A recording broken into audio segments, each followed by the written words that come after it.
How long have you been preparing this particular store for? This room I set up at the start of this year, so it's coming up on 12 months really. Barry hopes for the best, but is preparing for the worst. How much food do you have here? Well, my goal now is to have enough food for 3 of us for 6 months. That's my goal, because you just don't know. Barry is a prepper, someone that builds a stockpile because they see a major crisis ahead. The cost of living crisis, power outages, fuel shortages, those things I'm well prepared for now. 5 years ago, if I'd have told you there was going to be a huge war in Europe and a global pandemic, would you believe it? Make no mistake, those things will happen again, and I'd just rather be ready.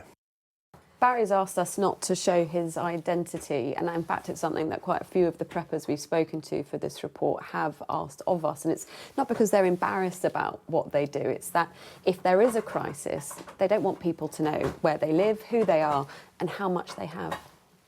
Because some preppers believe a big crisis could lead to civil unrest.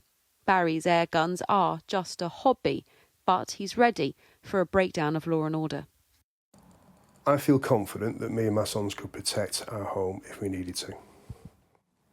If it ever got to that point? Yeah. Do you think it would get to that point, though?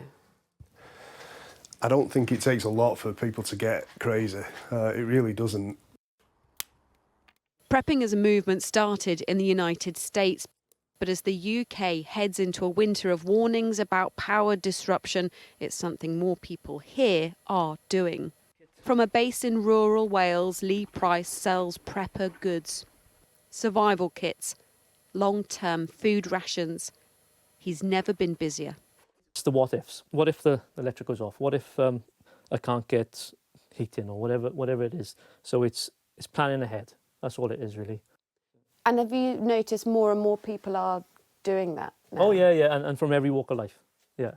What do you mean by that, every walk of life? Well, we have people phoning up, they could be doctors or teachers, from cities, from the country, anywhere really. They've always had this perception of tin hat wearing nut jobs, but they're not. They're just people who like to make sure they've got a bit of security at home. And that security can bring reassurance when things feel unpredictable. Life has got a little bit more uncertain, and when we sort of lack that control, we can become anxious. So doing a little bit of prepping actually gives you a little bit of control back. You're actually making proactive decisions that can help you when things go horribly wrong. Preppers say this isn't panic buying, it's not paranoia, it's being ready for the future in uncertain times. Katarina Vittozzi, Sky News.